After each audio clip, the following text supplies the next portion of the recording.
Hello, it is I, Okina Matara, the mascot of this channel. Possibly, maybe. Worship me. You will. You will. Make sure to look at the community post after this, about 1 or so hours after this video airs. Trust me, it's going to be very important. It'll be about a certain story that the person who owns this channel needed to do. That's something that's overdue. Shut up, you! We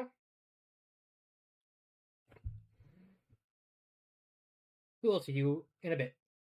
Hello, my fellow readers. It's I, Dark Symphony 777, with another fanfiction review. As always, a link to the story will be in the description below. Please like the video, subscribe to the channel, click on that bell for notifications, leave a comment in the comment section below on your thoughts of the story, and finally, in my opinion. My opinion is indicative to everyone in the world, so please respect that.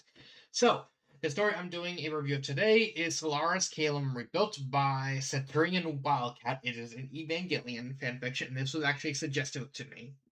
And honestly, out of all the Evangelion stories I have been asked to review, because I'm pretty sure the same person asked me to review all of them, this is easily the best one. Like, bar so said hi with this one. It just like, okay, I need to get at least one good fic, and it's like, and then I read the story, and I started reading the plot. I was like, oh, it's another Peggy Sue story. It's like, oh no. And I started reading it, and it's like, oh, this is good. Yes, I'm eating good tonight. Yes. So, what is the plot about? Well, it's like I said, it is another Peggy Sue story, meaning it's a character. In this case, is actually this guy. Let me actually get a picture of him. This guy right here, I believe is Kawaru Nagisa. I knew what his name was, I was just trying to figure out how to pronounce it. He is the last angel, Tabris. He's basically meant to, either him or Ray are meant to start the third impact, and he has been going through the timeline. Going through like a bunch of loops, unknown. And what happens is he's just kind of going through another loop, just kind of going through the motions. It's unknown how many times he's actually gone through it. But in this loop, he's basically joining Asuka, McGerman bitch here, on the Over the Rainbow when Gagio, I think it's the 5th angel, attacks. And he's basically meant to be like the 5th child, the 4th or 5th child, and he's just joining, and he's like, okay, I'm going through the motions, let's see how this one works out, let's see what happens. Kind of go on. Asuka drags Kawaru into the entry plug for the Evangelion, which is, these big robotic mechs. They get into the entry plug, which is where the control station is. It's like, okay, you're gonna see how to run these and all this. And Asuka's getting like acting all big in her britches, which is like how she's supposed to act. The entry plug fills with LCL, and then something happens once it finishes filling with LCL. All of Kawaru's memories of the first loop, which is the canon events of Evangelion, kind of flow into her mind. Now she's remembering everything that happened only in the original loop. All the other loops that Kawaru was involved in, she doesn't remember that. She just remembers the first loop, the canon events of the anime. And this freaks her out because now she has 2 sets of memories in her sight. I remember what happened. And now she's just kind of acting like contemplative. It's like, now she's like, wait, what happened? And that's how the story kind of goes from there. With they defeat Godgill and they get to Tokyo, and both Kawaru and Asuka kind of have to work together to try and prevent the loops from continuing happening. I admit, this is actually something I've never seen before in a Peggy Sue story. I've read a bunch of Peggy Sue stories, and I never seen a Peggy Sue story. Like, you can correct, like, if there's any more out there, let me know in the comments. But I have never read a Peggy Sue where there's not only are there multiple people in the loop. Well, I've read Peggy Sue with multiple people in a loop, but this is the first time I've seen a Peggy Sue story where the people are in like two completely different loops. And spoiler alert, there's actually more people involved in the loops. There's Shinji, who's been in like a dozen loops. The events of the story is basically his 12th loop. Some chick named Mari Illustra, I don't like some chick from like end of Evangelion. This smug looking face, this chick right here. I know she just looks smug. That's all I really know about her in end of Evangelion. I just know she's from end of Evangelion. And eventually, technically, Ray, because of like how she functions. It's a weird situation with Ray, but more or less, over the course of the story, more and more people find out that not only are each other in loops, but other people that aren't in loops, which is Kaji, Misato, Risuko, I think Mayan as well, are informed of the loops as well, which typically when you see like, oh, I'm gonna tell them about the loops, he's like, okay, put him in a psych ward. Which, it's the first Evangelion fic kind of went on the same premise because of Shinji kind of spoiling the future for Gendo to kind of change his mind about certain things. But that's like a rarity. But like this one actively, not only people being involved, but people like believing it like wholeheartedly. Like sure, there's some skepticism from Misato later in the story, but Ritsuko basically said, well, there's a direct seed. Like, I'm willing to believe this. It's a really really well done plot. I think next to Not This Time Fate, this probably is the best written Peggy Sue story I've read on fanfiction. Granted, Not This Time Fate is like a completely different level from Solaris Caelum. Like, this is like, I had to rank the two. It's like, this one's just jumped for joy, and Not This Time is like on top of a building, just staring smugly at the world, like, yes, I'm still the best. But I really love the direction the author took the story. I know this is technically a remake, so I guess that's why the person didn't have me review this one and not the original. There's plenty of twists and turns, like the whole thing with like Gendo kind of slowly finding out about it. It's like implied that he was finding out about it very, very slowly, but they were keeping it well hidden enough. There's the whole romance aspect between Asa and Rei, and Shinji and Kawaru, and also like Ritsuko and Maya, which is like okay with that one because that one just kind of just background noise. And how Mari gets involved, and like how the souls inside the Evangelions, because the Evangelions are like have souls in them. Like Rei's Evangelion has her soul in it. Shinji's Evangelion has his mom and souls in it, and Asuka's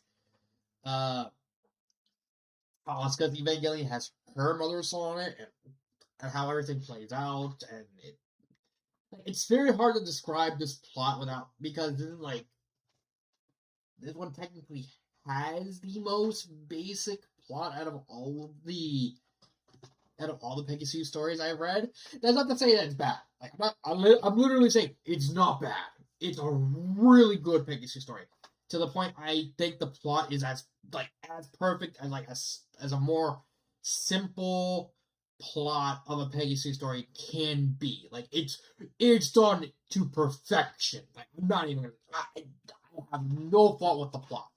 It just, when kind of talking about, well, okay, what's the overall plot? It's basically just it's just a Peggy Sue story that kind of bangs on the fact that multiple people are in multiple loops and kind of hiding it from each other, and basically becoming friends and growing from their experiences from the loop. Even Asuka, even technically her first loop, she is aware, and so everyone kind of becoming close friends and uniting and wanting to well, no, we want to save this world because we grew from our experiences from the other loops, and now we can be oh, we can what's the word? We can, I guess you could say, unite and relish in the fact that, we're closer than ever. Like, we want to make this work, and we want to close the loop no matter what, so that we can be together, we can unite and everything, and all the character interactions. Like, it's a very character driven Peggy Sue story, which you never really see that much. Well, technically, Peggy Sue's by default tend to be character driven stories, so I get why. So yeah, it's not much in the way of the plot. It is a good plot. Like, I'm not it in the execute when it comes to the execution of the overall plot. It's done perfectly. I have no complaints about it, and that's it. Characters, oh boy, the characters, the characters, the characters. Oh my god, the characters are so done. First off, let's get the obvious thing out of the way. I'm fine with the romances. Yeah, I'm a bit iffy with Ritsuko and Maya. That's more because of the fact that one kind of happens in like the background, and it's so inconsequential that you just kind of like, eh, okay, it happened, but it doesn't really impact the story that much if you get rid of it. Yeah, it's like, okay, fine. Well, it technically would impact the story because without the romance, Ritsuko would probably still follow Gendo. So correcting that. The only character I don't particularly care about is Mari, and that's mainly because she shows up so little that I just don't care about her as a character. I get,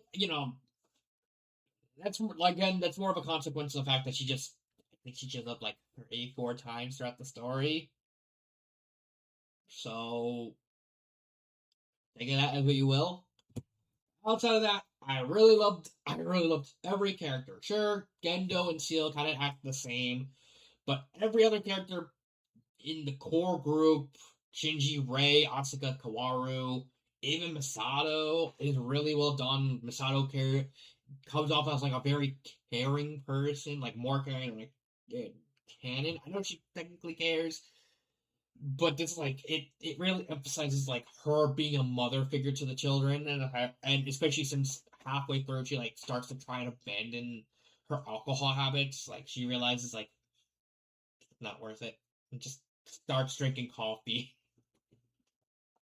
and becoming more friendly, and like wanting to be there and cheer on the children, and even admitting that she doesn't want them to be pilots anymore.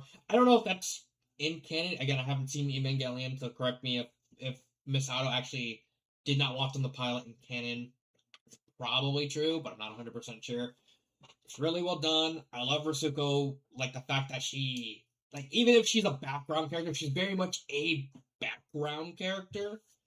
There's still enough to attach to her. The fact that you still see her character grow throughout, like, whenever the story focuses on Misato, and you see like, oh, she's slowly not caring about Gendo because she's realizing that he's kind of going off the deep end, and she has Maya now, and I want to protect Maya, and like that. And you have the 4 children. Shinji, really well done. Rei, really well done. Asuka, really well done. Kawaru, really well done. They're all amazing, from Shinji, like, kind of pretending to be like the canon Shinji in order to kind of keep Gendo off his back, because he kind of realizes, okay, if I act too suspiciously, Gendo's gonna just immediately notice, and like, that'd be bad. And kind of becoming more confident around Kawaru, even doing like the whole secret admirer thing with the Valentine's cards. Rei slowly becoming more human when like Asuka tells her that you're not a doll, you're not replaceable, you're irreplaceable, and her kind of going through like the realization that she's starting to care for Asuka in like a romantic way, and even at the end when Gendo's kind of taken to the third impact, she's actually starting to fight back because she realizes, no, I don't want this anymore, and instead of like resigning herself to it, you have Kawaru, who basically is like kind of going through like a death wish. He's just kind of going through the motions, but him realizing that it's still I want to at least live this loop to the fullest, even if I'm gonna end up repeating it. I want to make the most of it and kind of fall in love, see where it takes me. If I end up, possibly surviving, whatever. But if I end up dying, no big deal. Especially at the end where he is revealed as an angel. He basically asks Asuka, in canon, it's actually Shinji who actually ends up killing uh Kawaru, but he basically tells Shinji, "I want you to kill me because I don't want to start their name back. I want to live. I appreciate the fact that I lived life, and I don't want this to happen." And then story, technically, Asuka, he tells Asuka to go through it, but she doesn't. But she desperately doesn't want to go through it. So Asuka's mother inside the Evangelion basically takes control, basically squeezes him and kills him because Kyoko doesn't want to put that burden on Asuka. It's like, you don't deserve that burden. I took that burden off of you, so that way you don't have to feel bad of having to do the deed. I'm trying to pacify you. Even Kyoko's like not really bad. Like her realizing that, yeah, I fucked up, and I want to be there for my daughter, even if even at the end where they're technically an instrumentality, and all Kyoko is doing is like trying to apologize to Asuka for being a shitty mother and trying to get her to admit, like, yeah, come on, you gotta go back. You gotta go back, be with your friends, be with your love, be with your love. I mean, that'd be funny. Like if the author does a sequel, because the story does end on the sequel, like Kyoko just comes back, just try to be wing woman, like, come on, let's go, get on the date. And then you have Asuka herself, and Asuka, oh my god, I love what Wildcat did with Asuka, going immediately from the boisterous, braggadocious, full of herself canon Asuka to like this massively like sort of philosophical, introspective Asuka that realizing that, looking back and like how she acted in the first one, it's like, wow, I was a jackass. And better, and like continuously bettering herself, and even like having feelings for Ray, and even at the end, like the last thing that happens is, oh wait, not here. Where is it? Yeah, right here. No, not yeah, right here where Ray and Asuka finally kiss at the end because Asuka didn't want to pursue a romance that may or may not end up continuing, because Asuka was going on the assumption, okay, I probably, just in case that third impact does happen, I don't have to burden myself with like the idea of romance, and it wouldn't have to hurt as much when it does happen. I can just, but if I survive it, I'm gonna go for it. I'm gonna go for it. And then when third impact happens, they all get let go. Thanks to Ray giving Shinji the choice to like let everyone leave. Asuka's like, third impact happened, but we're out. I love you, Ray.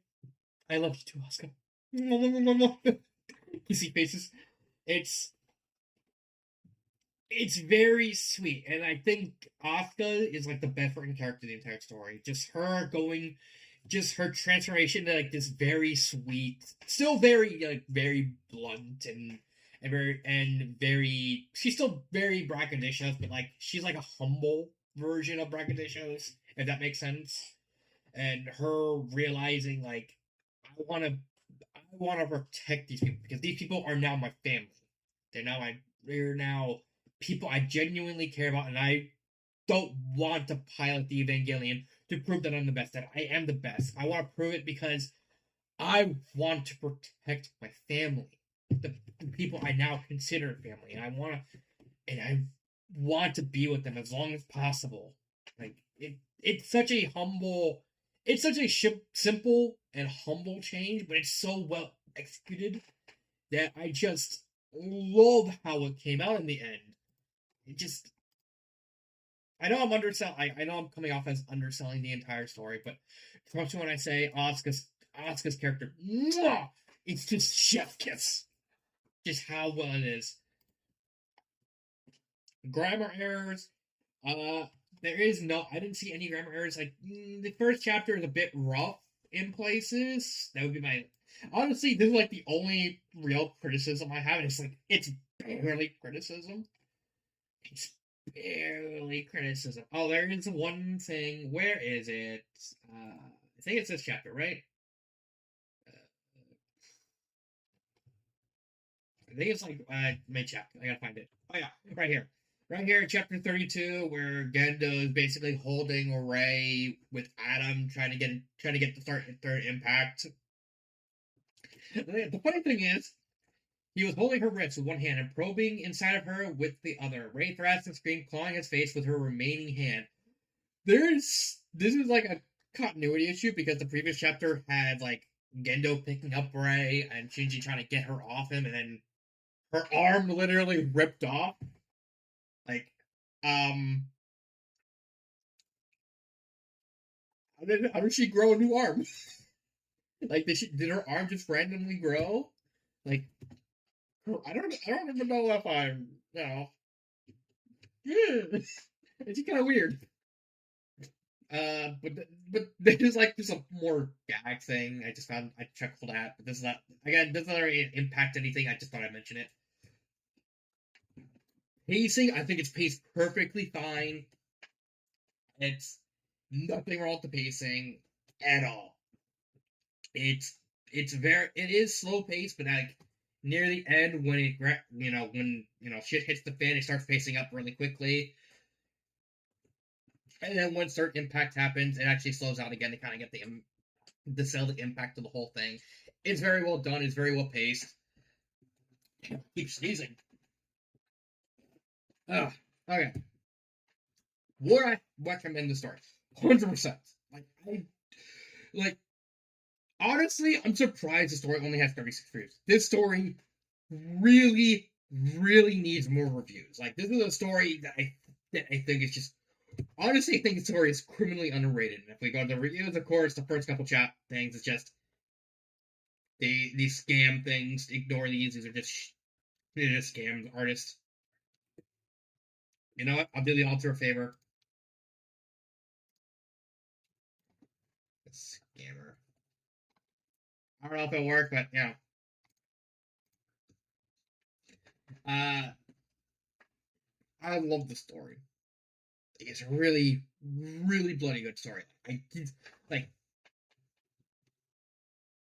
I don't think it's better off alone here. Far from it, because honestly, I think this story is as good as it could be.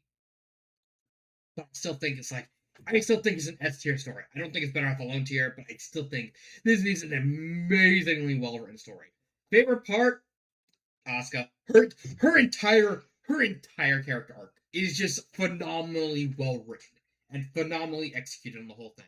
Sure, I can make a cop out and say, the whole loop deal, which is like again something I've never seen before.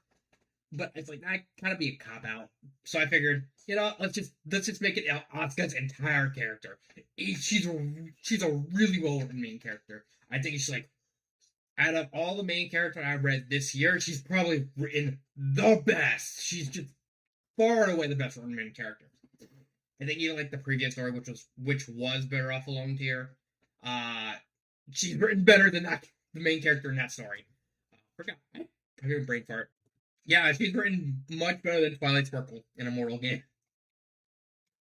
Like that's just freaking amazing. Like honestly, I think Asuka is probably like one of the best protagonist main characters I've read in like a year or two.